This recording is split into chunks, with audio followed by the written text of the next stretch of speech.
Hey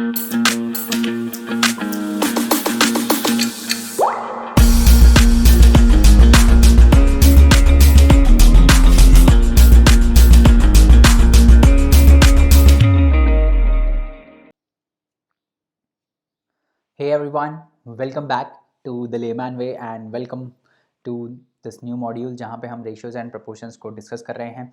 last lecture में हमने theory पढ़ ली थी एंड इस लेक्चर में we'll solve a lot of questions.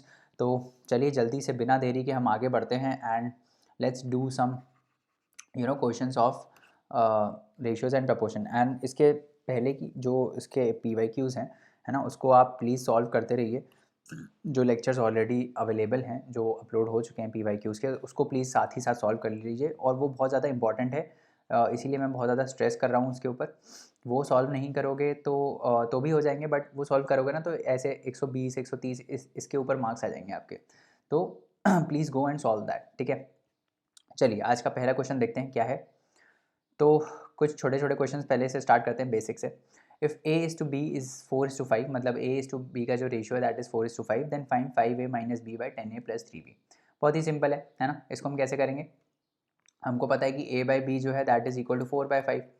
तो हम इस पूरा जो ये एक्सप्रेशन दिया है इसको किसी एक वेरिएबल में ले आएंगे. तो जैसे फॉर एग्जांपल मैं यहाँ से a is equal to 4/5 b लिख देता हूँ, करेक्ट. और जहाँ पे भी यहाँ पे a है वहाँ पे मैं 4/5 b लिख दूंगा.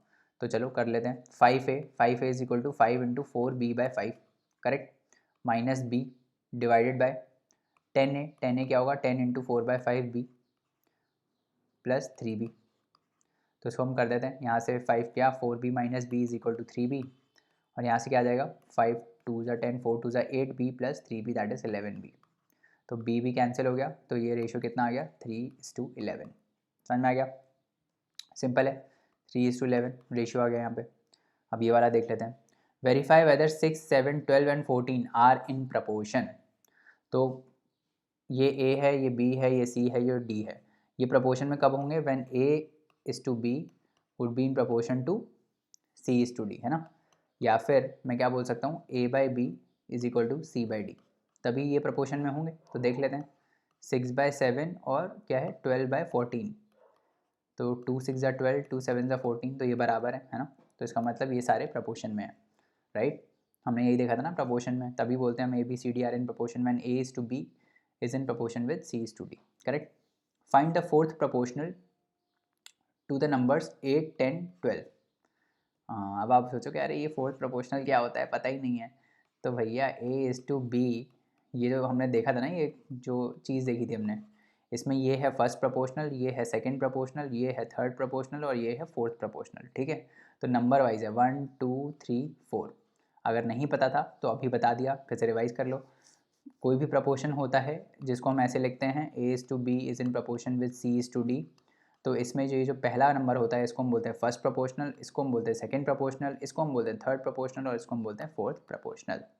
तो यहाँ पे क्या पूछ रहा है, यहाँ पे डी की वैल्यू पूछ रहा है. क्या दिया हुआ है, 8:10 is in proportion with 12:D. तो हमको ये डी की वैल्यू निकालनी है, दैट इज़ फोर्थ प्रोपोर्शनल. तो 8/10 इज इक्वल टू 12/D हो जाएगा, है ना. यहाँ से निकाल लेते हैं. 2 4 ज़ा 8, 2 5 ज़ा 10, फिर यहाँ पे 2 2 ज़ा 4, 2 6 ज़ा 12, फिर 2 3 ज़ा 6, करेक्ट.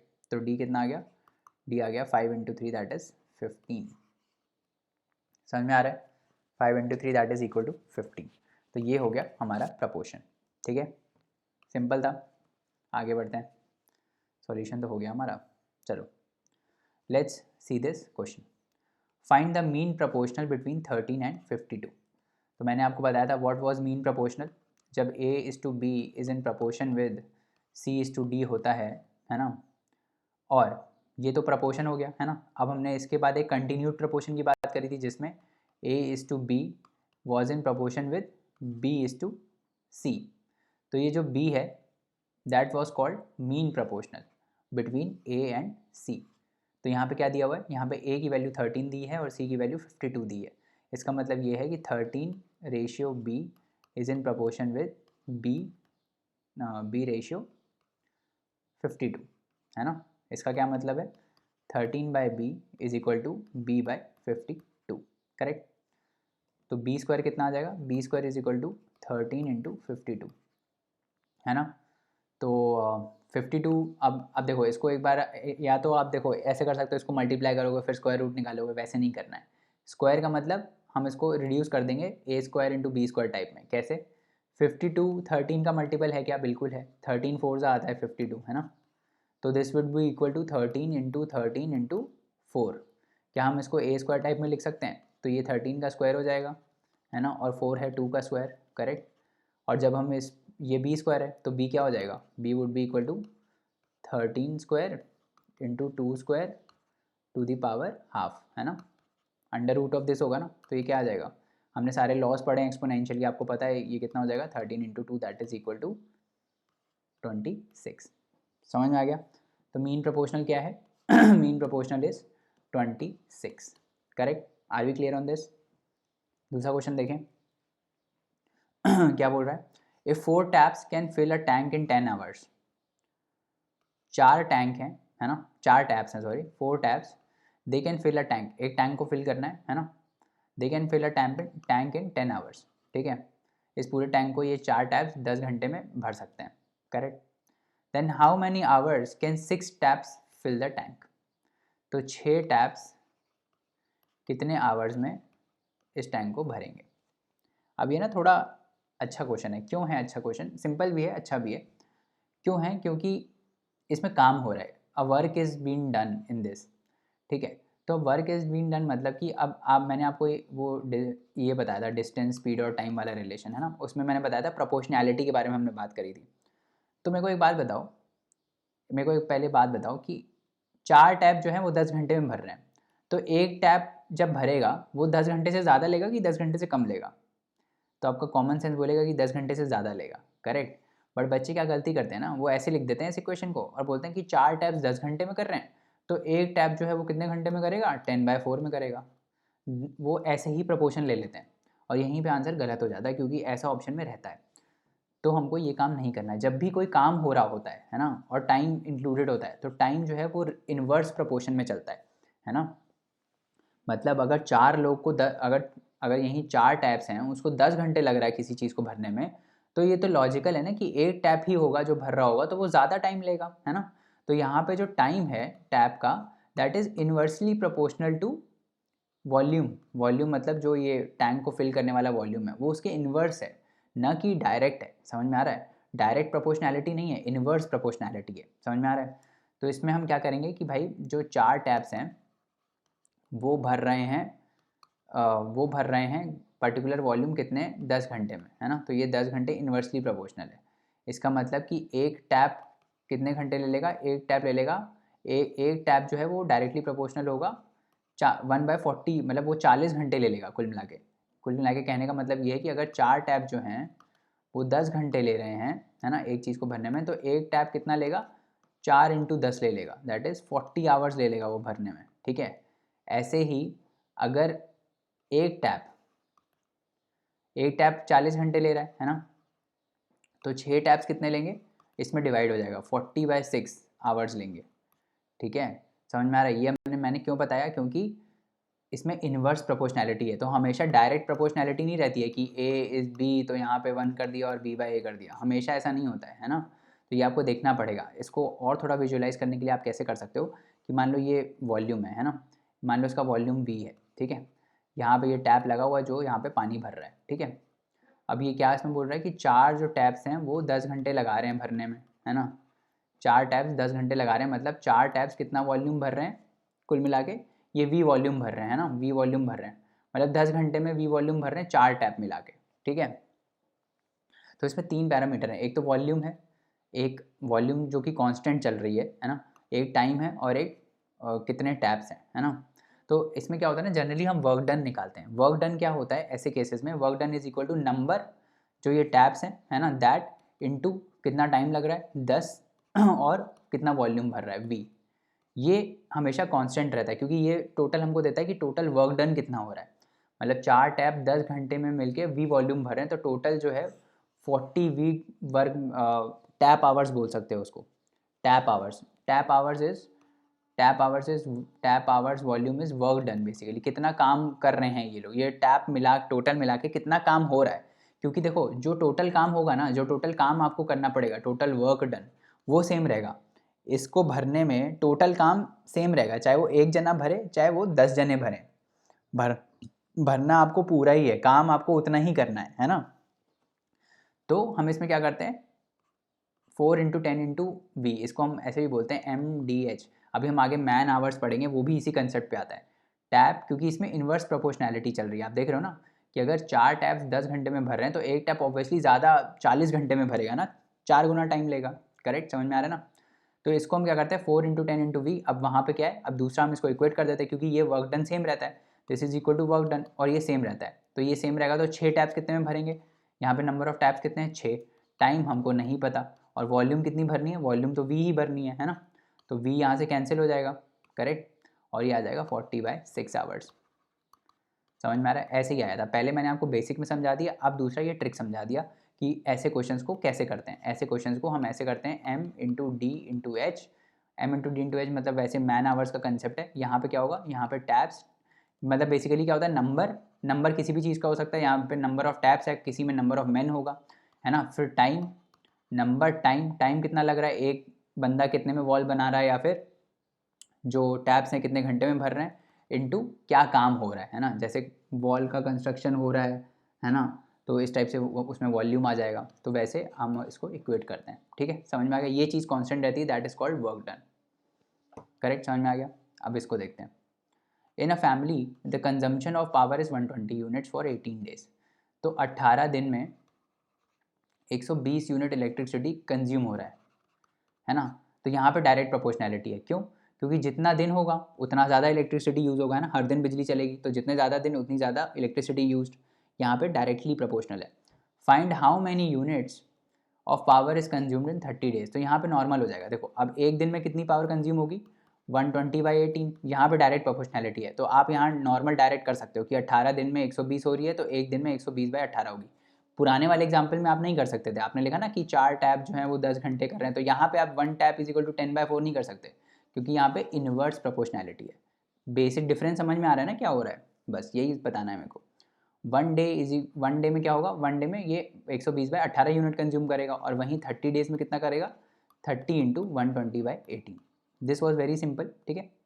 6 3 ज़ा 18, 6 5 ज़ा 30, करेक्ट, 3 4 ज़ा 12, और ये 5 4 ज़ा 200 यूनिट्स कंज्यूम करेगा। और आना भी चाहिए 200, क्योंकि ये 30 दिन है, 18 दिन में जब 120 यूनिट कर रहा है तो और दिन में और इलेक्ट्रिसिटी चलेगी, तो 120 से ज़्यादा ही होना चाहिए, तो 200 आ गया हमारा, ठीक है, समझ में आ गया। आगे बढ़ते हैं। देखो अब ये उसी कंसेप्ट पे फिर से क्वेश्चन आया है। 4 men each working 6 hours per day can build a wall in 9 days, ठीक है। अब यहाँ पे क्या है, यहाँ पे 3 वेरिएबल फिर से आ गए, है ना। वहाँ पे भी 3 वेरिएबल थे, यहाँ पे भी 3 आ गए। अब इसमें क्या बोल रहा है कि 4 मैन हैं, 4 लोग हैं, हर हर हर बंदा 6 घंटे काम कर रहा है दिन के, और वो पूरी एक वॉल। अब यहाँ पे वर्क हमको क्या करना है, हमको यहाँ वॉल बनानी है, वॉल किज अवर वर्क डन, हमको एक वॉल बनानी है, ठीक है। तो ये वॉल जब मेरे को बनानी है, ये 9 दिन लगा रहे हैं एक वॉल को बनाने में, ठीक है। मेरे को वॉल बनानी है, 4 लोग लगे हुए हैं, दिन के 6 घंटे काम कर रहे हैं, और 9 दिन लग रहे हैं इनको वॉल बनाने में, ठीक है। अगर मैं आपसे यही बोलूँ कि ये मैं 4 को कम करके 1 कर दूँ, एक बंदा कितने दिन में वॉल बनाएगा, अगर वो 6 घंटा, एक चीज़ को कांस्टेंट रख देते हैं, 6 घंटा मान लो वो भी काम कर रहा है ना, तो वो कितने दिन में वॉल बनाएगा। तो आप बोलोगे ना कि यार 4 मैन जो हैं वो 9 दिन में बना रहे हैं, तो ऐसा तो बोलोगे नहीं कि एक मैन 9/4 में बनाएंगे, ऑब्वियसली नहीं होगा। एक जो बंदा है उसको 4 गुना टाइम लगेगा, तो 9 इंटू 4 लगेगा, है ना, 9 इंटू 4 डेज लगेगा, करेक्ट। तो एक बंदा जो है वो 9 इंटू 4 यानी 36 डेज लेगा वॉल बनाने में, अगर वो 6 घंटे पर आवर काम कर रहा है, ठीक है। इसको हमने कांस्टेंट रखा था, अब हम इसको भी चेंज करते हैं, रुको। अब ये एक बंदा जो है वो 6 घंटे पर डे काम कर रहा था, 6 घंटे पर डे काम कर रहा था, तब जाके 36 डेज में वॉल कंप्लीट हो रही थी। अगर वही बंदा 1 घंटा काम करेगा एक दिन में, ठीक है, तो 1 घंटा काम करेगा तो और ज़्यादा दिन लगेंगे। जब 6 घंटे काम कर रहा था तो 36 दिन लग रहे थे, तो एक दिन काम करेगा तो और ही 1 घंटा काम करेगा तो और ज़्यादा दिन लगेंगे ना। तो क्या हो जाएगा, 6 इंटू 36 हो जाएगा, ठीक है। इतने इतने दिन और लगेंगे, है ना, इतने दिन लगेंगे, 6 इंटू 36 डेज लगेंगे। तो इस केस में क्या हो गया कि एक बंदा है 1 घंटा काम कर रहा है एक दिन में, ठीक है, तब उसको 6 इंटू 36 डेज लग रहे हैं, ठीक है, पूरा काम करने में। तो दिस इज, अब ये एक तो आप ऐसे कर सकते हो लॉजिक से, है ना। अब ये पूछ क्या रहा है, how long will 6 men each working 3 hours per day will take to finish the same work. अब एक बंदा, जो बंदा है वो तो सेम ही है ना। अब एक बंदा 1 घंटे पर डे में 6 × 36 डेज लेता है, ठीक है। अब इसमें क्या बोल रहा है कि 6 बंदे हैं और 3 घंटे पर डे काम कर रहे हैं, है ना। तो सेम वॉल बनाने में कितने घंटे लिए जाएंगे, ठीक है। तो क्या होगा कि मान लो कि एक्स डेज लग रहे हैं, ठीक है, एक्स डेज लग रहे हैं। तो यहाँ पे ये 9 जो था वो एक्स ही है कुल मिला के, है ना। तो फिर अब इसमें क्या है कि 6 मैन लगे हुए हैं। तो अगर 6 मैन एक्स डेज में कर रहे हैं तो एक मैन कितने दिन में करेगा, x × 6 डेज में करेगा, जैसे यहाँ पे हुआ 9 × 4, है ना। अब ये 3 घंटे पर आवर डे काम कर रहा है, तो 1 घंटे में कितना होगा, 3 × 6 × x, है ना। इसमें 3 मल्टीप्लाई कर देंगे तो ये आ जाएगा 18 × x, and this should be equal to how much. एक बंदा 1 घंटा पर डे काम करने में तो same he number of days लगाएगा ना। तो 18x would be equal to 6 × 36, ठीक है। ये कितना आ जाएगा, 6 3 18, 3 12 तो कितना आ गया, 12 दिन लगेंगे, ठीक है। 12 दिन लगेंगे काम करने में। अब देखो, ये तो आपने लॉजिक से कर लिया है ना, ये लॉजिक मैंने समझा दिया आपको, पूरा सिंपल लॉजिक। अब वही फॉर्मूला हम दोबारा यूज़ करते हैं जो हमने किया था ना, m × d × h, उस वही सेम चीज़ है, बट इसको समझने का तरीका अलग अलग है। अब इसमें क्या, वर्क डन, जब मैंने आपको बताया कि वर्क डन होता है, अब वर्क डन क्या होता है, मैन आवर्स में कैलकुलेट करते हैं। मतलब 4 लोग 6 घंटा पर डे काम कर रहे हैं और 9 दिन तक काम कर रहे हैं, तब जाके ये पूरा काम जो है वो कंप्लीट हो रहा है। This is the work done. ये वर्क डन तो सेम रहेगा, चाहे वो 4 मैन 6 घंटा 9 दिन काम करें, हमको तो वॉल बनानी है, वॉल बनानी है ना हमको। और हम ये मान रहे हैं कि सबकी स्पीड सेम है, मतलब मैन जो है वो सेम, सारे मैन सेम है, तो सेम स्पीड से काम करते हैं। अब यहाँ पे दूसरी केस में क्या है, दूसरे में 6 लोग हैं 3 घंटा पर डे काम कर रहे हैं। तो कितने हैं, 6 लोग हैं 3 घंटा पर डे काम कर रहे हैं, तो कितने दिन लगेंगे क्या कंप्लीट करने में, सेम काम कंप्लीट करने में, है ना। सेम काम वॉल बनाने में कितना दिन लगेगा, तो ये दोनों बराबर नहीं हो गए। यहाँ पे भी वर्क डन उतना ही है, यहाँ पे भी वर्क डन उतना ही होगा। वॉल तो आपको बनानी है, सेम वॉल बनानी है ना, तो वर्क वही है हमारा, है ना। तो कितना लगेगा, 6 × 3 × x is equal to 4 × 6 × 9। This is called work done वाला कंसेप्ट, है ना, कि वर्क डन जो है वो सेम होगा, इसीलिए हमने सारा इक्वेट कर दिया। तो यहाँ से देखो और सिंपल हो गया, ये गया 3 3 × 9, then x is equal to 12। मैंने आपको दोनों मेथड इसलिए बता दिए क्योंकि अगर मान लो ये कभी आप कंफ्यूज हो जाते हो इसमें, तो आप वो वाले से बेसिक से जाके करो। वो जो पहले वाला कंसेप्ट था दैट वाज बेसिक कंसेप्ट, उससे हमने ये चीज़ डिड्यूस कर ली है कि इस टाइप से भी हम कर सकते हैं तेज तेज कैलकुलेशन करने के लिए। समझ में आ रहा है। बट अगर आपको वो बेसिक से जाना है तो आप बेसिक से चले जाओ, उसमें ज़्यादा समझ में आता है कि हाँ भाई हमको पता है कि अच्छा ऐसे काम हो रहा है, हमको सब चीज़ समझ में आ रही है ना, तो उसमें गलत होने का चांसेस कम होता है। इसमें भी गलत है, इसमें भी मतलब गलत होने का चांसेस कम ही है, बट स्टिल, है ना। समझ में आ गया, आगे बढ़ते हैं। The area of circle varies with square of its radius. अब देखो एरिया जो है हमको पता है, ये क्या बोल रहा है, अब इस क्वेश्चन के हिसाब से चलते हैं। ऑल्दो हमको पता है कि एरिया ऑफ सर्कल होता है πr², है ना, जहाँ पे पाई एक कांस्टेंट होता है, तो इसका मतलब एरिया जो है वो डायरेक्टली प्रोपोर्शनल टू रेडियस का स्क्वायर होता है। इसका मतलब यही होता है ना, area is directly proportional to radius का स्क्वायर, है ना। यही तो मतलब होता है ए इज इक्वल टू πr² का, क्योंकि पाई तो कांस्टेंट है। तो वो यही बोल रहा है कि ए जो है that is equal to, sorry, a जो है वो वेरी करता है विद रेडियस के स्क्वायर से, डायरेक्टली वेरी करता है। The same area of circle, है ना। तो हम जब ये a is directly proportional to r² है, तो हम ऐसे लिख सकते हैं कि जो एरिया है that is equal to some constant into r², है ना। यही मतलब है, जैसे πr² लिखते हैं। The same area of the circle having radius 3 centimetre is c cm²।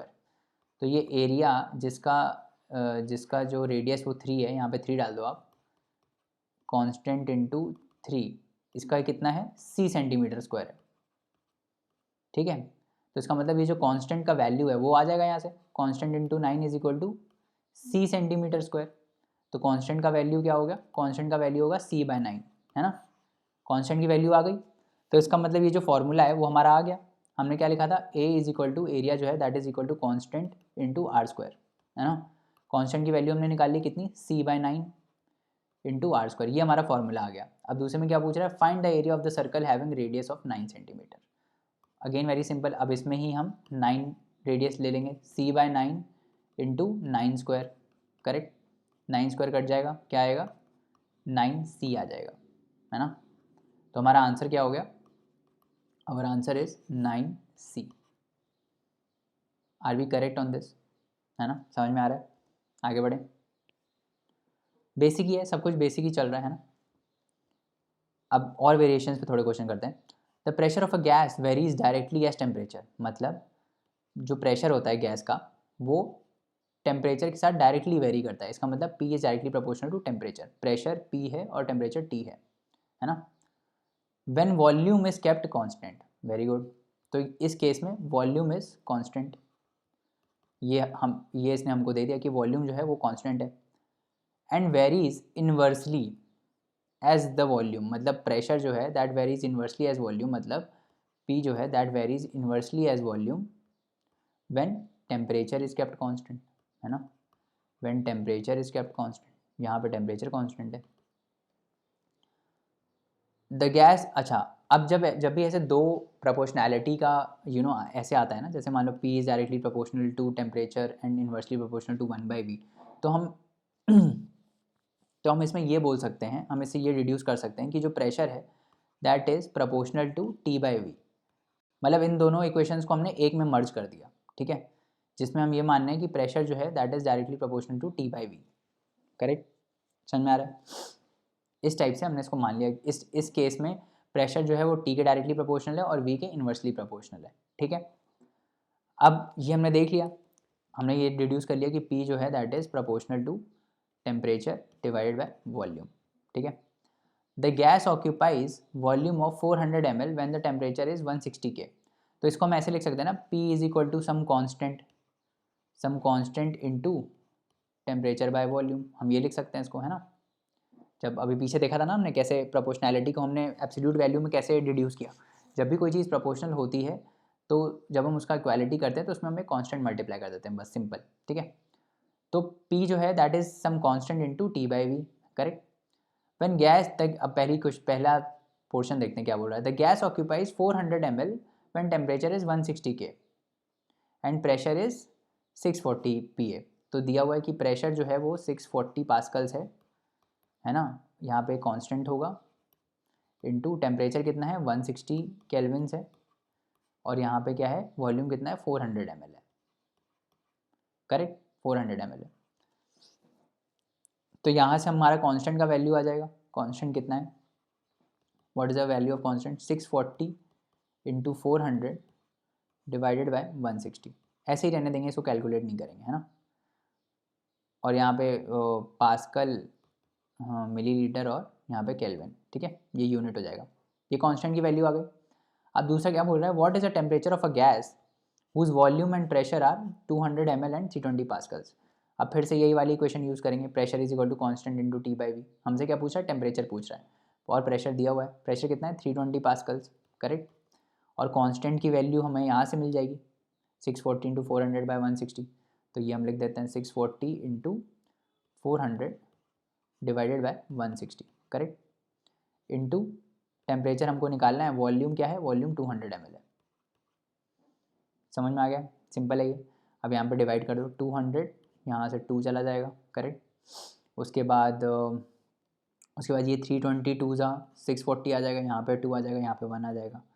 उसके बाद 280 और 2 4, तो आंसर क्या आ गया, T is equal to 40 Kelvin's, है ना। सिंपल था, T is equal to 40 Kelvin's. हमने कैसे डिड्यूस किया आपको पता चल गया, है ना। डायरेक्टली प्रोपोर्शनैलिटी को हमने कांस्टेंट में कन्वर्ट कर दिया, है ना। आगे बढ़ते हैं। अभी क्या बोल रहा है, a garrison of 700 men is provisioned for 30 days at a rate of 2 into 1/2, मतलब 1/2 2.5 basically kgs per day per man. क्या बोल रहा है कि 700 लोग हैं एक टेंट में, मान लो गैरिसन में 700 लोगों के लिए 30 दिन का खाना है, 30 दिन का खाना अवेलेबल है अगर एक मैन 2.5 kgs खाता है पर दिन पर डे में।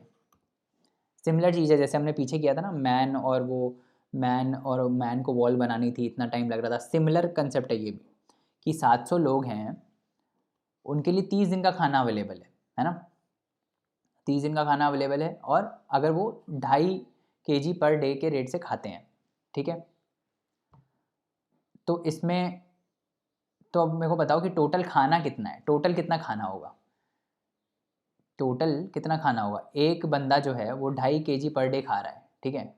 तो 700 बंदे जो हैं वो पर डे कितना खाएंगे, 700 इंटू 2.5, है ना। तो ये पर डे है, तो 30 दिन में टोटल कितना खाएंगे, इतना खाएंगे। इतना टोटल फूड अवेलेबल है ना, इतना टोटल फूड अवेलेबल। समझ में आ गया ना कि क्या बोल रहा है कि एक मैन जो है वो 2.5 kg खा रहा है, दिन का 2.5 kg खा रहा है। तो 700 लोग कितना खाएंगे, 700 लोग 700 इंटू 2.5 खाएंगे, 2.5 kg खाएंगे, हर एक बंदा 2.5 kg खाएगा। उसके बाद ये तो एक दिन का है ना, तो 30 दिन का कितना होगा, 30 दिन का होगा 700 इंटू 2.5 इंटू 30, है ना। टोटल खाना इतना अवेलेबल है, ये तो सेम रहेगा, है ना, चाहे लोग जाएं चाहे लोग आ जाएं, खाना सेम रहेगा, है ना, इतना ही खाना है, ठीक है। अब दूसरे में क्या बोल रहा है कि if 100 man had left the garrison, मतलब 100 लोग इसमें से कम हो गए, 100 लोग अब नहीं खा रहे हैं, तो अब कितने बचे, 600 लोग बचे, ठीक है। Then provisions would have lasted for X days, ठीक है, at the rate of 3.5 kgs per day per man, है ना। तो अगर ये जो बाकी बचे हुए लोग हैं, 600 लोग हैं, इनमें से एक बंदा 3.5 kg खाना खा लेता है एक दिन में, तो 600 मैन कितना खा लेंगे, 600 इंटू 3.5 खा लेंगे, है ना। तो ये पूरा टोटल फूड कितने दिन लास्ट होगा, तो लेट से एक्स दिन तक चलता है ये फूड, है ना। तो ये टोटल फूड तो सेम ही है दोनों में, है ना। अगर ये एक्स दिन तक चल रहा है और ये एक बंदा 3.5 kg खा रहा है, टोटल 600 बंदे इतना खा लेंगे और एक्स दिन में इतना खा लेंगे, ये फूड तो सेम ही रहेगा, फूड का क्वांटिटी तो सेम ही है। तो इन दोनों को हम इक्वेट कर देंगे, किसको, इसको और इसको, करेक्ट। करते हैं इसको इक्वेट, कितना आएगा, 700 into 2.5 into 30 is equal to 600 into 3.5 into X, correct. अब ये पॉइंट हटा के यहाँ 10 कर देते हैं, यहाँ पॉइंट हटा के यहाँ 10 कर देते हैं, तो 10 10 यहाँ से कैंसिल हो गया। उसके बाद ये 2 0 यहाँ से कट गए, और कुछ बचा, ओके। तो इसको थोड़ा हम सिंप्लीफाई कर देते हैं, क्या आ रहा है, 7 into 25 into 30 that is equal to 6 into 35 into X. तो 7 5 ज़ा 35, है ना, और 5 6 ज़ा 30, फिर यहाँ से 6 6 इधर कट जाएगा, तो एक्स कितना आ गया, 25 दिन, है ना। तो ये जो फूड है कितना दिन लास्ट करेगा, 25 डेज लास्ट करेगा।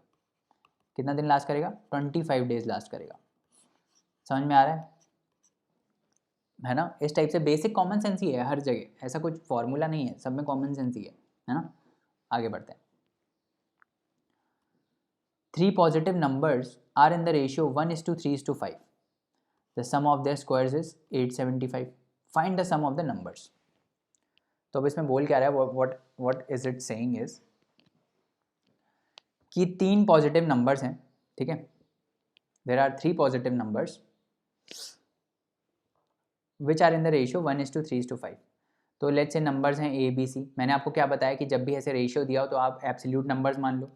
तो let's say A is equal to X, B is equal to 3x and C is equal to 5x, है ना। ये 3 नंबर हमने मान लिए कि ये 3 नंबर हैं, इससे कॉन्स्टेंट से मल्टीप्लाई करके उसकी एब्सोल्यूट वैल्यू मान ली।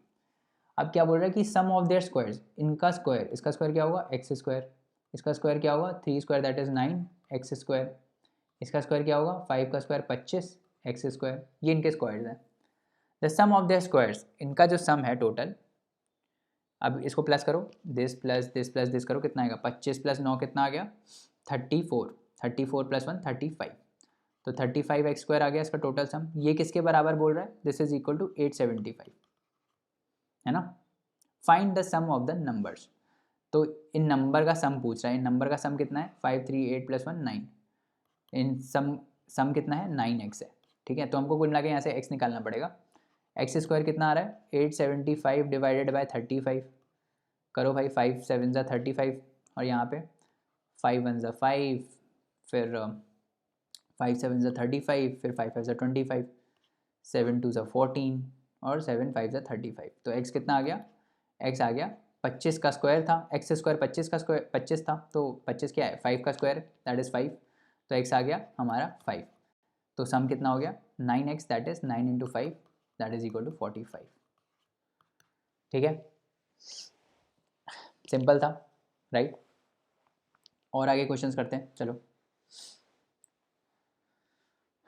To positive numbers x and y satisfy the conditions 4x² + 2y² = 20xy।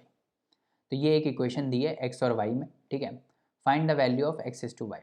Okay, अब आप बोलोगे यार इसमें तो एक कंडीशन दी है, दो वेरिएबल हैं, तो निकालना भी तो x और y ही है। हमको x और y की एब्सोल्यूट वैल्यू थोड़ी निकालनी है, हमको क्या निकालना है, हमको रेशियो निकालना है, x इज टू y निकालना है ना। But this is a good question, let's do it. तो 4x² है और क्या दिया है, 25y² दिया है ना। और यहाँ क्या दिया है, 20xy दिया है। ये हमको इक्वेशन दी है। हमको क्या निकालना है, हमको निकालना है x/y। यही तो है रेशियो x/y, ठीक है, यही है रेशियो। अब हमको ये देखना पड़ेगा कि इस इक्वेशन में से हम कैसे x/y के टर्म्स में इसको ला सकते हैं। इस इक्वेशन को हम कैसे x/y के टर्म्स में ला सकते हैं, तो बताओ कैसे ला सकते हैं। हम ये कर सकते हैं कि पूरी दोनों साइड को xy से डिवाइड कर दें, दोनों साइड को xy से डिवाइड कर दें। अगर हम दोनों साइड को xy से डिवाइड करते हैं तो सेम ही रहेगा ना, मतलब अगर हम डिवाइड करते हैं तो भी सेम ही रहेगा दोनों साइड, क्योंकि दोनों साइड सेम क्वांटिटी से डिवाइड कर रहे हैं। यहाँ तो पर ये कट जाएगा, है ना। और यहाँ क्या आ जाएगा, करो 4 times x² / xy plus 25 times y² / xy, यही आ जाएगा। दैट इज इक्वल टू 20, यही आएगा ना। अब यहाँ पे x² क्या है, x इंटू एक्स, तो यहाँ से एक x कट जाएगा नीचे और यहाँ पे 2 हट जाएगा। फिर ऐसे ही यहाँ पे एक y कट जाएगा और नीचे से y कट जाएगा। तो आप देख रहे हो ये क्या आ गया, 4 times x/y plus 25 times y/x is equal to 20। ये क्वेश्चन समझ में आ गई कैसे आई, दोनों साइड को हमने xy से डिवाइड कर दिया। अब हम थोड़ा इसको सिंप्लीफाई कर देते हैं। अब हमको चाहिए क्या, हमको चाहिए x/y। तो आप क्या करो ना, इसको सिंप्लीफाई करने के लिए आप क्या बनो, आप x/y को कोई एक वेरिएबल ले लो, let's say this is equal to a, ठीक है। तो y/x क्या हो जाएगा, 1/a, है ना। a का रेसिप्रोकल करोगे तभी तो y/x आ जाएगा। तो यहाँ पे ये बेसिकली लिखा क्या हुआ है, 4 हमको निकालना है a, x/y इज a, हमको a ही तो निकालना है, x/y ही निकालना है। तो this would be equal to 4a plus 25 into y/x, y/x क्या है 1/a, that is 1/a is equal to 20, है ना। अब ये एक वेरिएबल में आ गई पूरी इक्वेशन, तो इसको हम सॉल्व कर लेते हैं। चलो इसको हम लिख देते हैं 4a plus 25/a is equal to 20, correct. क्या आ जाएगा, 4a² plus 25 is equal to 20a। Are we good on this. अब इसको आप इधर ले आओ, एक क्वाड्रेटिक इक्वेशन है नॉर्मल सी, 4a² minus 20a plus 25 is equal to 0। मैंने आपको बताया था क्वाड्रेटिक इक्वेशन कैसे सॉल्व करते हैं, ये जो कांस्टेंट होता है और जो a² का जो भी x² का कोफिशिएंट होता है उसको मल्टीप्लाई करते हैं। तो 4 इंटू 25 करेंगे, है ना। फिर इसको हम फैक्टराइज करते हैं, 4 इंटू 5 इंटू 5, है ना। अब हम देखते हैं कि इससे कैसे हम दो ऐसे नंबर्स निकाल सकते हैं जिसका प्रोडक्ट और सम ऐसा आना चाहिए, 20 आना चाहिए। तो कैसे निकालेंगे बताओ भाई, क्या ये आ सकता है इसमें से कि नहीं आ सकता, आ सकता है कि नहीं आ सकता, बताओ भाई। 5 4 जा 20 और 5 आ रहा है, 25 4 आ रहा है, यहाँ पे 20 आ रहा है, ओके। तो हम क्या करते हैं, हम इसको 4 से डिवाइड कर देते हैं सारी पूरी इक्वेशन को, ठीक है। एक और इसका मेथड है वो भी मैं बता देता हूँ। इसको पूरी इक्वेशन को हम 4 से डिवाइड कर देते हैं, तो क्या आएगा, 4 से यहाँ डिवाइड किया, यहाँ 5a आ गया, यहाँ पे 25/4 आ गया, करेक्ट। अब हमारे लिए दिक्कत पता है क्या है, हमारे लिए दिक्कत ये है कि ये जो सॉल्यूशन आएगा ना, ये जो x, ये a जो हमने लिया that is equal to x/y, तो ये तो एक फ्रैक्शन आएगा, है ना। तो ये नॉर्मल क्वाड्रेटिक इक्वेशन की तरह सॉल्व नहीं हो पाएगा आपसे। तो एक और चीज़ मैं आपको बता देता हूँ, इसको सॉल्व करने के लिए आप कैसे करोगे कि अब हमको 5 अगर लाना है, 5/4 एंड 5, ओके। तो देखो इस ऐसी जब इक्वेशंस आ जाए ना जिसमें आप फंस जाओ एकदम कि अब ये तो इंटीजर में होगा ही नहीं, ये तो फ्रैक्शन है, तो कैसे करें। तो मैं आपको एक चीज़ और बता देता हूँ, ये आप इक्वेशन याद रखना, a² माइनस 5a प्लस 25/4, है ना। ये मैं इधर लिख देता हूँ, a² माइनस 5a प्लस 25/4। तो आपने बेसिक क्वाड्रेटिक इक्वेशन पढ़ा होगा, अगर कोई भी क्वाड्रेटिक इक्वेशन होती है ax² plus bx plus c is equal to 0, तो इसके रूट जो होते हैं, जो x की वैल्यू होती है, जो रूट्स होते हैं जो इसको सेटिस्फाई करते हैं, that are -b plus minus under root of B square minus 4ac divided by twice of a. ये इसका रूट होता है। रूट मतलब जो इसको सेटिस्फाई करेगा, जो हम यहाँ पे निकालने की कोशिश कर रहे हैं, है ना। समझ में आ रहा है। ये इसका रूट होता है। 10th की मैथमेटिक्स का है ये, है ना। कोई क्वाड्रेटिक इक्वेशन का जो रूट होता है, कोई क्वाड्रेटिक इक्वेशन अगर ऐसी है a x square plus b x plus c, तो उसका जो रूट होता है that is given as minus b plus minus under root of B square minus 4ac divided by 2a। अब आपको ये याद रखना है कि यहाँ पे प्लस है, यहाँ पे भी प्लस है, बट यहाँ पे माइनस है, ठीक है। तो आपको इसको कैसे लिखना पड़ेगा, आपको इसको इसी फॉर्म में लिखना पड़ेगा, जैसे ए स्क्वायर है plus minus 5a plus 25/4 is equal to 0। Correct, समझ में आ रहा है। तो यहाँ पे जो b है दैट वुड बी -5, है ना, एंड नॉट 5, ठीक है। ये बच्चे गलती कर देते हैं।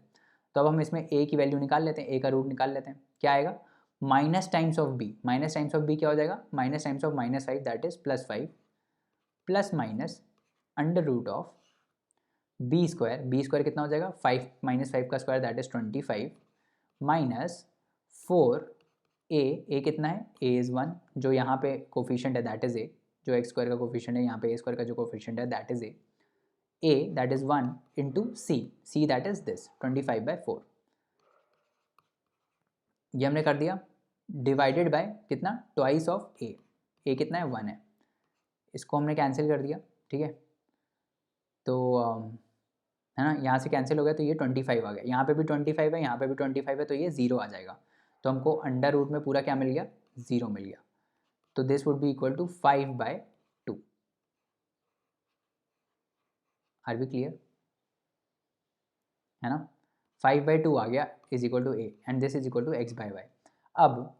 अब अगर आपको ये यूज़ नहीं करना था, जैसे मान लो हमको नहीं दिख रहा था वहाँ पे सॉल्यूशन, तो हमने इसको ऐसे निकाल दिया, बट अब ये सॉल्यूशन आपको दिख रहा होगा। कैसे, आपको दिख रहा होगा कि a square minus 5a plus 25/4 है, तो उसको यार हम ऐसे लिख सकते थे 5/2, है ना, 5/2 a माइनस 5/2a, हम ऐसे इसको लिख सकते थे। अगर हम इनको मल्टीप्लाई करते तो 25/4 आता, और ये ऐड होते तो ये बेसिकली 5 आ जाता। अभी आपको दिख रहा है ऐसे, है ना, बट हो सकता है उस समय ना दिखे, तो आप उस टाइप का मेथड यूज़ कर लो, minus b plus minus under root of B square minus 4ac divided by twice of a।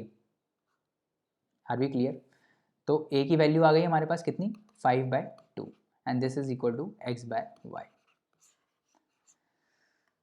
समझ में आया, कुछ दिमाग में चल रहा है, पढ़ रहा है, मतलब दिमाग में घुस रहा है अंदर, है ना। आगे बढ़े। There are three numbers such that twice the first number is equal to thrice the second number and 4 times the third number। इतना सारा टाइम्स दे दिया इन्होंने। Find the ratio of the first, second and third number। तो तो सबसे पहले तो हम ये मानते हैं कि जो नंबर हैं वो a है, b है और c है। सिंपल, हम एकदम बेसिक से चलते हैं। 3 नंबर हमने मान लिए a b c, हमको निकालना है क्या, इन तीनों का रेशियो निकालना है। हमको निकालना है a:b:c, ठीक है, हमको यही निकालना है। अब हम एक एक करके स्टेटमेंट पढ़ते हैं और जो भी इंफॉर्मेशन दी है उसको लिखने की कोशिश करते हैं। 3 नंबर है, हमने 3 नंबर ले लिए a b c, such that twice the first number, तो जो पहली स्टेटमेंट लिखी है उसको लिख दो, twice the first number is equal to thrice the second number, is equal to thrice the second number. Second number क्या है, b है, ठीक है। And 4 times the third number, and this is equal to 4 times the third number क्या है, c है। Find the ratio. Simple नहीं है, सिंपल है ना। कैसे, किसी भी एक को किसी एक वेरिएबल में ले आओ। तो जैसे मान लो मैं चूज़ करता हूँ कि b हमारा वेरिएबल है, ठीक है। तो मैं चूज़ करता हूँ कि सबको मैं b के फॉर्म में लेके आऊँगा, तो a इज इक्वल टू क्या हो जाएगा, 3b/2 हो जाएगा, करेक्ट। और यहाँ से 3b is equal to 4c है, तो c क्या हो जाएगा, c is equal to 3b/4 हो जाएगा, है ना। अब मेरे को निकालना है a:b:c, ठीक है। तो मैं a की जगह रख दूंगा, a की जगह मैं रखूँगा 3b/2, और b की जगह तो b है ही, और फिर मैं c की जगह रखूँगा 3b/4। तो यहाँ से b तो कैंसिल हो जाएगा, है ना। और फिर मैं क्या करूँगा, पूरे रेशियो को 4 से मल्टीप्लाई कर दूंगा, है ना, सबको 4 से मल्टीप्लाई कर दूंगा। तो 3/2 इंटू 4 कितना आएगा, 3/2 into 4 is 2, 4 into 1 is 2, 3/4 into 4, correct. तो यहाँ से क्या आ जाएगा, ये 6 आ जाएगा, यहाँ पे 4 आ जाएगा, और यहाँ पे 3 आ जाएगा। तो रेशियो क्या हो गया, 6:4:3। ये रेशियो कितना हो गया 6:4:3। इस टाइप के कंसेप्ट आपको समझ में आ गया ना, कैसे हम प्रपोर्शन में करते हैं इस चीज़ को, रेशियोज़ में सॉरी। जब 3 का होता है 4 का होता है, अब ये 3 की जगह 4 5 6 कितना भी हो अब ऐसे ही करना है ना, ऐसे ही करना है क्वेश्चन, ठीक है। आगे बढ़ते हैं। अभी क्या बोल रहा है अगले क्वेश्चन में, ₹585 is to be divided among A, B and C in the ratio of 3:4:6। Okay, ये वही पुराना वाला है क्या क्वेश्चन, 585 को हमने डिवाइड किया था। अब देखो अब ये बोल क्या रहा है कि जो 585 रुपये हैं उसको हमको 3 रेशियो में डिवाइड करना है, 3:4:6 के रेशियो में डिवाइड करना है, जो हम पहले एक बार कर चुके हैं, ठीक है। By mistake it is divided in the ratio 1/6:1/4:1/3। तो बाय मिस्टेक क्या होता है, ये 1/6:1/4:1/3 के रेशियो में गलती से डिवाइड हो जाता है ना, गलती से ये ऐसे में डिवाइड हो जाता है। Find the loss incurred to C due to this mistake. तो सी को कितना लॉस हो गया ये मिस्टेक की वजह से, तो लॉस कैसे हुआ होगा कि भाई सी को कुछ पैसे मिलने थे 5, इस रेशियो के हिसाब से सी को कुछ पैसे मिलने थे, बट उसको मिले किसके हिसाब से, इसके हिसाब से। तो हमको दोनों ही केसेस में सी को कितना मिला वो निकालना पड़ेगा और दोनों को डिफरेंस करना पड़ेगा, उतना ही सी को लॉस हुआ होगा, करेक्ट। तो ये जो नीचे वाला रेशियो है इसको हम क्या करते हैं, इसके जो नीचे वाला एलसीएम है उससे मल्टीप्लाई कर देते हैं ताकि ये थोड़ा सिंप्लीफाई हो जाए, है ना। तो इसका एलसीएम कितना आएगा, करो तो ज़रा, 6, 4 और 3, इसका एलसीएम हम निकालते हैं। 3 2 6, 4 and 1, then again 2 and then 2, 12 आएगा, है ना। तो अब हम 12 से सबको मल्टीप्लाई कर देंगे, तो 12/6 कितना आएगा, 2 आ जाएगा। 12/4 कितना आ जाएगा, 3 आ जाएगा। और 12/3 कितना आ जाएगा, 4 आ जाएगा। तो एक्चुअल में रेशियो 2:3:4 है, ठीक है। अब हम इन दोनों ही रेशियोज में 585 को डिवाइड कर देते हैं। तो मैंने आपको बताया था क्या करेंगे हम, पहले केस में क्या करेंगे, ए को हम मानेंगे 3x, बी को मानेंगे 4x, सी को मानेंगे 6x। तीनों को प्लस करेंगे, कितना होगा, 6 + 4 10 + 1 13। तो 13x कितना हो जाएगा, 585 हो जाएगा। और x कितना सॉरी x कितना आ जाएगा यहाँ से, 5 3 = 15, करो तो भाई कितना आएगा, 585 को डिवाइड करो 13 से कितना आएगा, 13 5 ज़ा 65 होता है, नहीं 4 4 आएगा, है ना। 4 3 ज़ा 12, 52 आ जाएगा ये, है ना। और यहाँ पे 65 आ जाएगा। 65 में फिर हम कर सकते हैं 13 5 ज़ा, है ना। तो x आ जाएगा हमारा, x आ जाएगा कितना, 45, है ना। x would be equal to 45। तो c को कितना मिलेगा, 6 × 45, 6 × 45 कितना होता है, 6 5 ज़ा 30, 4 ज़ा 24, 270, है ना। तो C को पहले केस में मिलता 270, बट इतना मिला नहीं है। इतना मिला क्यों नहीं है, क्योंकि हमने तो गलती से इस रेशियो में डिवाइड कर दिया है। इस रेशियो में जब हम डिवाइड करेंगे तो फिर से हम ऐसे करते हैं, A को मान लेते हैं 2x, B को 3x, C को 4x, सबको प्लस करो, 4 + 3 7 + 2 9x। तो ये टोटल 9x कितना हो जाएगा, = 585। तो x कितना आ जाएगा, डिवाइड बाय 9 कर दो, 9 9 5 ज़ा 45, 9 6 ज़ा 54, फिर 9 5 ज़ा 45, तो x कितना आ गया, x आ गया 65। तो c को कितना मिलेगा, c को मिलेगा 4x। तो c को दूसरे केस में कितना मिल रहा है, 4 × 65। तो 65 × 4 कितना होता है, 5 4 ज़ा 20, 6 4 ज़ा 24 + 2 26। तो दूसरे में c को कितना मिल रहा है, 260 रुपीज़।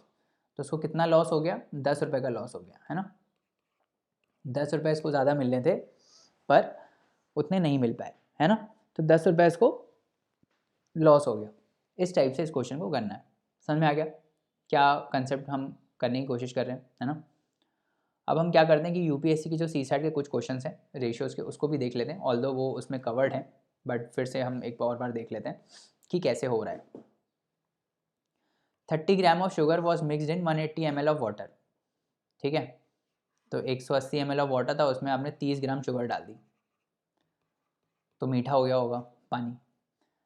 ये ए वेसल का है। और बी वेसल में हमने क्या किया, 40 ग्राम मिक्स किया हमने, कितने से, 280 ml ऑफ वाटर से सॉरी। और सी में क्या किया, 20 ग्राम मिक्स किया है। सी में हमने 20 ग्राम मिक्स किया, कितने से, 100 ml ऑफ वाटर से। The solution in vessel B is, तो बी वेसल जो है हमको तीनों तीनों जो वेसल हैं उसमें कंपेयर करना है कि कौन सबसे ज़्यादा स्वीटर है। तो कैसे बताओगे कौन सबसे ज़्यादा स्वीटर है? स्वीट का मतलब क्या होता है? जिसमें सबसे ज़्यादा प्रपोर्शन ऑफ शुगर हो, है ना। कोई भी सॉल्यूशन, अगर हमको दो सॉल्यूशन को कंपेयर करना है, आपके पास एक सॉल्यूशन है और आपके पास दूसरा सॉल्यूशन है। अब मैं आपसे बोलूँ कि इन दोनों सॉल्यूशन में कौन ज़्यादा मीठा है, तो आप क्या बोलोगे कि जिसमें शुगर ज़्यादा प्रपोर्शन में है, नॉट क्वांटिटी, ये ध्यान रखना, क्वांटिटी नहीं, प्रपोर्शन। प्रपोर्शन सॉरी, प्रपोर्शन मतलब क्वांटिटी नहीं, proportion. Sorry for the disturbance. जैसे इसमें आप देखोगे तो 40 ग्राम है, आप बोलोगे यार इसमें ज़्यादा शुगर डली है, बट इसमें पानी भी तो ज़्यादा है ना। तो हमको प्रपोर्शन में निकालना है ना। प्रपोर्शन मतलब कि, प्रपोर्शन मतलब क्या होगा कि जैसे देखो क्या होगा, प्रपोर्शन मतलब कि 30 ग्राम है शुगर 180 ml वाटर में, ठीक है। तो पर ml ऑफ वाटर कितनी शुगर है? 1 ml ऑफ वाटर में हम कंपेयर करेंगे सबके साथ, हम सबको मतलब हम जब भी कंपैरिजन करते हैं, मैंने आपको बताया ना, जब भी हम कंपैरिजन करते हैं तो कॉमन चीज़ पे कंपैरिजन करते हैं। तो हम निकालेंगे कि इस सॉल्यूशन में 1 ml ऑफ वाटर में कितनी शुगर मिली हुई है, इस सॉल्यूशन में 1 ml ऑफ वाटर में कितनी शुगर मिली हुई है, फिर वैसे हम कंपेयर करेंगे। तो अगर हम ए की बात करें तो ए के 1 ml ऑफ वाटर में कितनी शुगर मिली हुई है, तो इसमें 30 ग्राम मिलाया है इसने 180 ml ऑफ वाटर में, है ना। तो 1 ml में कितना शुगर मिला होगा, 30/180, है ना। यही तो होगा, 1 ml ऑफ वाटर में 30/180 ग्राम्स ऑफ शुगर मिली होगी, that is equal to 1/6 grams. B, ऐसे ही बी सॉल्यूशन में कितनी मिली होगी, 40/280, that is equal to 1/7 grams, है ना। और सी सॉल्यूशन में कितनी मिली होगी, 20/100, that is equal to 1/5 grams. तो इनमें से अब बी जो है, b is 1/7 grams of sugar मिली हुई है 1 ml ऑफ वाटर में, तो बोल रहा है कि बी इज़ स्वीटर देन सी। तो बी और सी को कंपेयर करो, बी और सी में ज़्यादा स्वीटर कौन है, किस में ज़्यादा शक्कर है, हाँ किस में ज़्यादा शक्कर है। अब ये दो फ्रैक्शंस है 1/7 और 1/5, तो जहाँ भी डिनोमीटर ज़्यादा होगा वहाँ कम होगा, तो c is more sweeter than B, है ना। तो ये पहला स्टेटमेंट गलत हो गया। दूसरा क्या बोला है, बी इज़ स्वीटर देन ए। तो ए और बी में भी बी का जो फ्रैक्शन है, जो बी का डिनोमिनेटर है वो ज़्यादा है, तो मतलब बी कम स्वीटर है, ए में ज़्यादा शक्कर है, तो A is also greater than B, है ना। तो दूसरा भी गलत हो गया। उसके बाद सी क्या बोल रहा है, एज स्वीट एज सी, सेम है, सेम तो नहीं है, लेस स्वीट देन सी, तो ये सही है ना। दैट जो बी है that is less sweeter than c. समझ में आ गया कैसे किया? दिस इज आंसर हो जाएगा डी, ठीक है। आगे बढ़ते हैं। द टोटल एमोलमेंट्स, एमोलमेंट्स मतलब सैलरी जो होती है, किसी पर्सन को सैलरी मिलती है, that is called emolument. The total emoluments of 2 persons are the same, मतलब दो लोग हैं जिनकी सैलरी सेम है ना, इनको सेम पैसा मिलता है कोई जॉब करने के लिए। तो मान लो जो पैसा है वो दोनों को एक्स मिलता है, एक्स रुपीज़ इसकी सैलरी है ए की, एक्स रुपीज़ है सैलरी बी की, but one gets allowances to the extent of 65% of his basic pay. Allowances मतलब जो सैलरी के अपार्ट मिलते हैं ना आपको, सैलरी तो आपकी बेसिक सैलरी अकाउंट में आ ही रही है, उसके बाद आपको हो सकता है कि यार चश्मे का भी पैसा मिलता हो, मेडिकल का रिम्बर्समेंट होता हो, है ना, फ्यूल का पैसा मिलता हो, तो ये सब एक्स्ट्रा होते हैं अपार्ट फ्रॉम योर सैलरी। तो ए को मिलते हैं 65% ऑफ इस बेसिक पे। तो अगर दोनों का बेसिक पे एक्स है, इसका भी बेसिक पे एक्स है, इसका भी बेसिक पे एक्स है, मतलब दोनों को सेम सैलरी मिलती है, दैट इज बेसिक पे। अब जो एमोलमेंट्स हैं, ए को कितना मिलता है, 65% ऑफ इस बेसिक पे, दैट इज 65% ऑफ एक्स, और बी को कितना मिलता है, 80% ऑफ इस बेसिक पे, तो इसको कितना मिलता है, 80% ऑफ इस basic pay, correct. The ratio of the basic pay of the former to the basic pay of the latter is, okay अच्छा ठीक है। अब देखो एक चीज़ जो है वो मैं आपको बताना चाहूँगा कि टोटल सैलरी क्या होगी, टोटल सैलरी मिला के होगी, समझ में आ रहा है, टोटल सैलरी मिला के होगी, ये होगी बेसिक पे। मतलब हमको मानना पड़ेगा कि basic pay of A x है और बेसिक पे ऑफ बी जो है दैट इज़ वाई, तो यहाँ पे हम वाई कर देते हैं, ठीक है।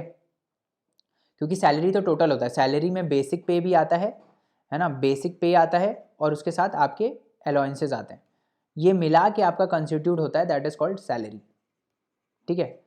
दिस इज कॉल्ड एमोलमेंट, ठीक है। तो इसमें हमको बेसिक पे से कंपैरिजन करना है। तो हम मान लेते हैं कि ए का बेसिक पे एक्स है और बी का बेसिक पे वाई है, करेक्ट।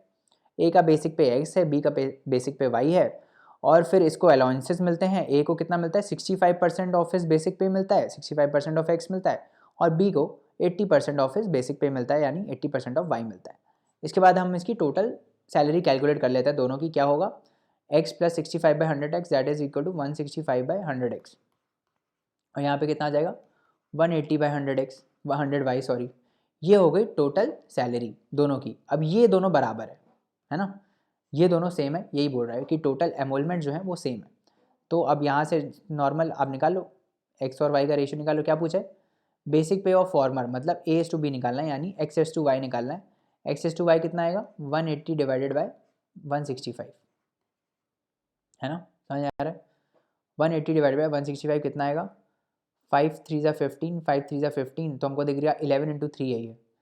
तो 11 कहाँ आ रहा है, 11 यहाँ आ रहा है, डी आंसर हो जाएगा, बट हम निकाल लेते हैं। 5 3 ज़ा 15, 5 6 ज़ा 30, तो 3 11 ज़ा और 3 12 ज़ा, है ना, तो 12:11 हो गया आंसर। तो आंसर क्या हो गया, आंसर हो गया डी। ठीक है, सिंपल था, कुछ नहीं था इसमें, बस क्वेश्चन समझना था। गलत नहीं समझना है हमको, बस वहाँ जाके क्वेश्चन समझना है। क्वेश्चन एक बार समझ में आ गया फिर आंसर आ जाता है, until unless you are doing a calculation mistake, जो कि बहुत कम होती है। आगे बढ़ते हैं, अगला क्वेश्चन देखते हैं। The ratio of a two digit natural number to a number form by reversing its digit is 4:7। तो फिर से वैसे ही क्वेश्चन आ गया कि एक्स वाई है और इसका रिवर्स किया वाई एक्स हो गया, तो ये जो रेशियो है that is equal to 4/7। The number of such pairs is, ऐसे कितने पेयर्स होंगे। तो कैसे निकालोगे, एक्स वाई को हम लिखेंगे 10x प्लस वाई, जैसे कि मैंने आपको बताया था नंबर सिस्टम वाले लेक्चर में। वाई एक्स को लिखेंगे 10y plus X, that is equal to 4/7। और हमको ये ध्यान देना है कि x और y जो हैं ये 0 से 9 के बीच में होंगे, क्योंकि ये सिंगल डिजिट है ना, सिंगल डिजिट है ये। तो यहाँ से कैलकुलेट करो, 70x प्लस 7y, इसको यहाँ मल्टीप्लाई, इसको यहाँ multiply, is equal to 40y plus 4x। कितना आएगा ये, यहाँ पे कैलकुलेट करो, 70x माइनस 4x कितना होता है 66x, है ना, और यहाँ पे क्या आएगा 40 minus 7 that is equal to 33 y आ जाएगा।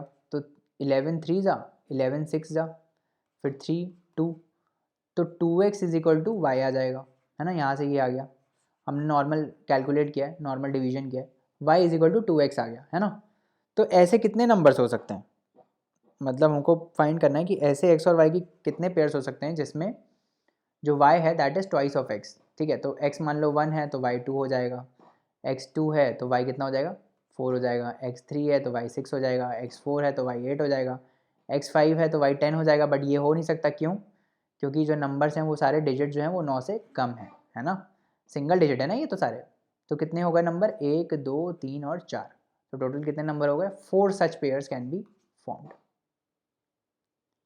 ठीक है, समझ में आ रहा है, 4 सच पेयर्स कैन बी फॉर्म्ड। ठीक है, आगे बढ़ें, आगे करते हैं क्वेश्चन, चलो। अच्छा, इसमें ऑप्शन देख लेते हैं क्या है, तो इसमें ऑप्शन क्या हो जाएगा 4, है ना, बी इज इक्वल टू 4। ठीक है, ये सारे यूपीएससी के सी साइड के खुद के क्वेश्चन है ना।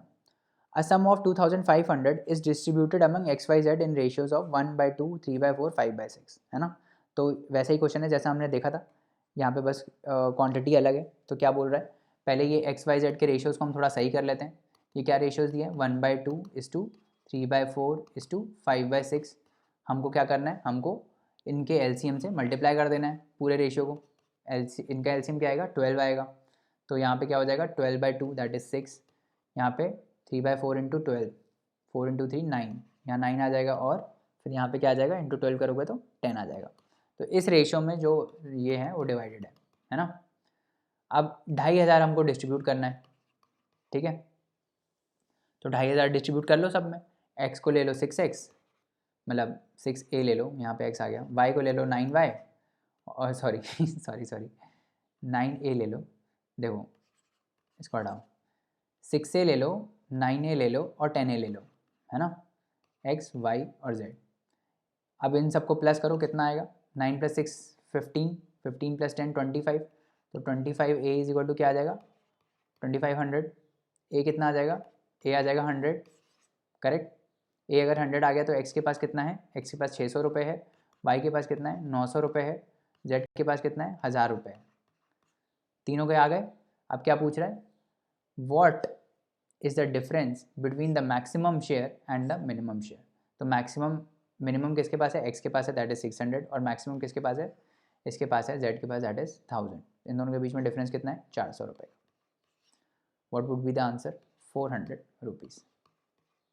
Are we clear on this? समझ में आ रहा है 400 कैसे आया, है ना? तो ये हो जाएगा 400 रुपीज़। ठीक है, आगे बढ़े,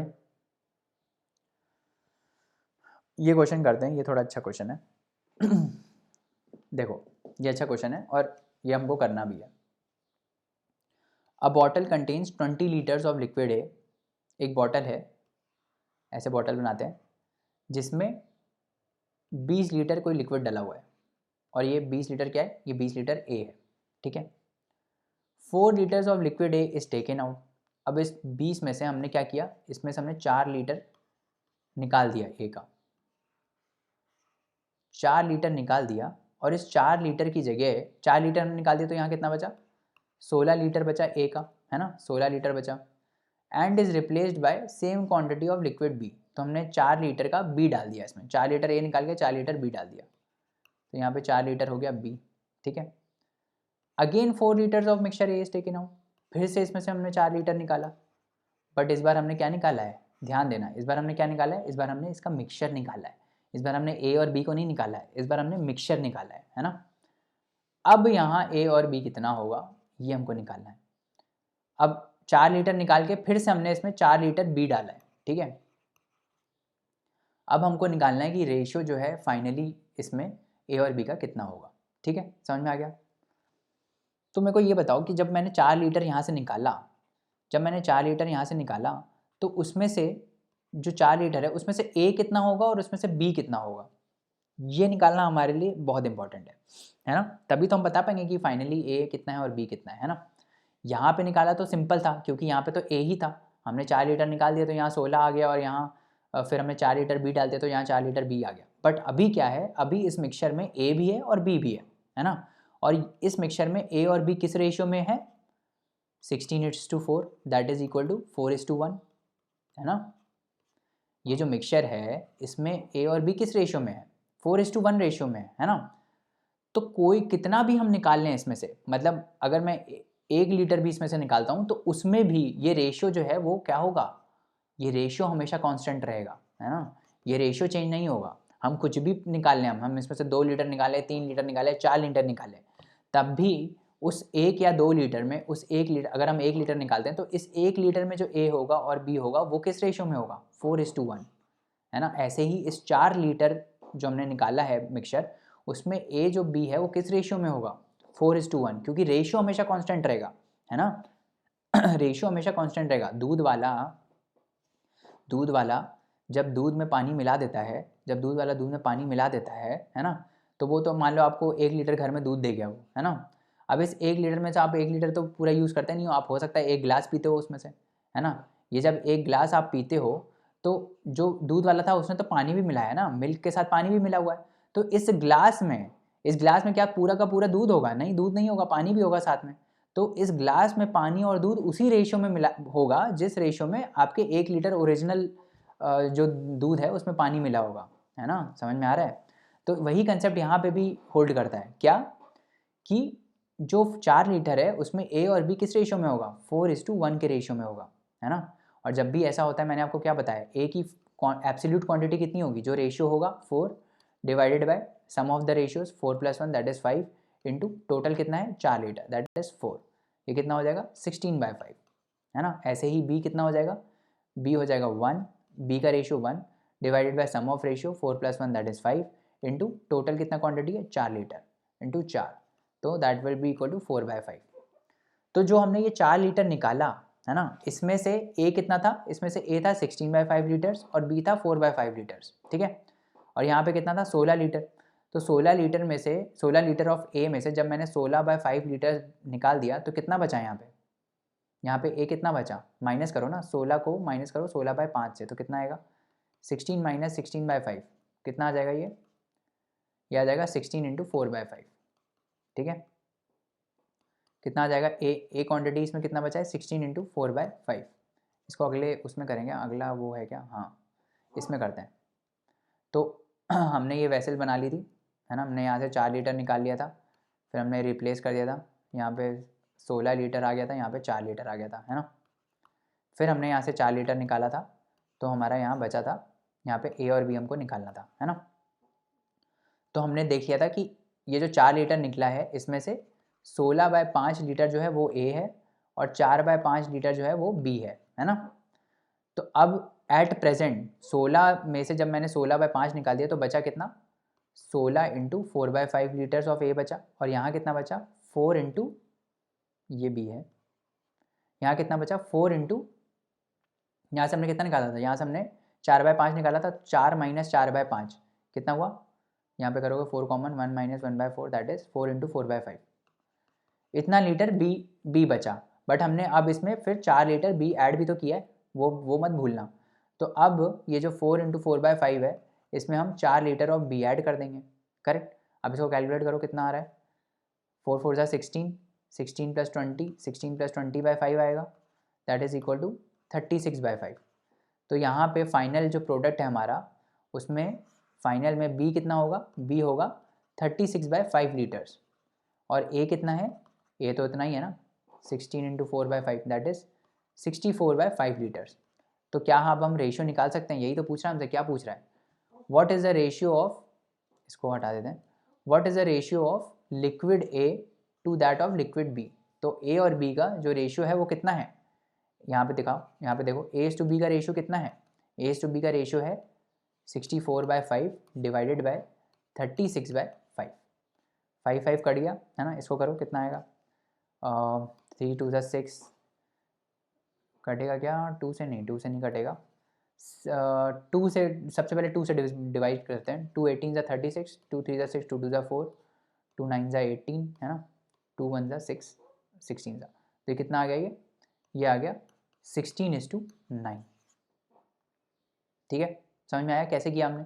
इसमें बेसिक कंसेप्ट क्या था, इसमें बेसिक कंसेप्ट ये था कि जब आपने दूसरी बार निकाला, जब ऑलरेडी आपके में 16 लीटर ए था और 4 लीटर जो था वो बी था, अब इस मिक्सचर में से जब आप 4 लीटर निकालोगे तो ए और बी का जो रेशियो होगा वो कांस्टेंट रहेगा हमेशा, कभी भी। इसमें से आप 1 लीटर निकालो, चाहे 2 निकालो, चाहे 50 लीटर निकाल दो, 50 तो है नहीं, चाहे बी चाहे मतलब 16 लीटर निकाल दो, जो ए और बी का रेशियो होगा, क्योंकि अब तो वो मिक्स हो चुका है ना, वो रेशियो हमेशा कांस्टेंट रहेगा, उससे हमको ए और बी निकालना था और फिर फाइनल में माइनस कर देना था। ठीक है, तो इसका आंसर क्या आ गया, इसका आंसर आ गया सी। तो इस टाइप के जो भी क्वेश्चंस होते हैं जिसमें एक लिक्विड निकाल के दूसरा लिक्विड डाला जाता है, उसको इसी टाइप से करा जाता है। ठीक है, समझ में आ गया। तो समरी देख लेते हैं, हमने रेशियोज एंड प्रोपोर्शंस पढ़ लिए है ना, एंड इसमें हमने काफ़ी क्वेश्चन सॉल्व किए। आई होप आपको क्वेश्चंस तो कर ही लिए होंगे आपने, है ना। क्वेश्चंस हमने काफ़ी प्रैक्टिस कर लिए हैं, और जो PYQs हैं उसको आप करते रहिए, जो लेक्चर्स चल रहे हैं PYQs वाले उसको भी आप करते रहिए साथ में, है ना। तो आपका कॉम्प्रिहेंसिव प्रिपरेशन हो जाएगा, इससे ज़्यादा आई डोंट थिंक ज़रूरत है। इसके बाद 2 प्रैक्टिस शीट्स और हैं जो शेयर हो जाएंगी आपसे मॉक टेस्ट टाइप में, वो आपको ऑफलाइन प्रैक्टिस करना है, मॉक के मतलब इन्वायरमेंट में देके, है ना। तो उस टाइप से आप प्रैक्टिस करिएगा। अगले लेक्चर में हम नेक्स्ट चैप्टर स्टार्ट करेंगे, देखते हैं कंपाउंड इंटरेस्ट या फिर प्रॉफिट एंड लॉस, इस टाइप से कुछ स्टार्ट करेंगे, है ना। तो अगला चैप्टर होगा, और इसमें हमने रेशियोज एंड प्रोपोर्शंस कर लिया, हमने 2 ऑलरेडी कर लिए, नंबर सिस्टम्स कंप्लीट हो गया हमारा, और रेशियो एंड प्रोपोर्शंस हमारा कंप्लीट हो गया, है ना। तो 2 मॉड्यूल हमारे कंप्लीट हो गए, टोटल 14 हैं, तो we are going at a good speed. ठीक है, चलो अगले लेक्चर में मिलते हैं, तब तक के लिए bye bye and study hard.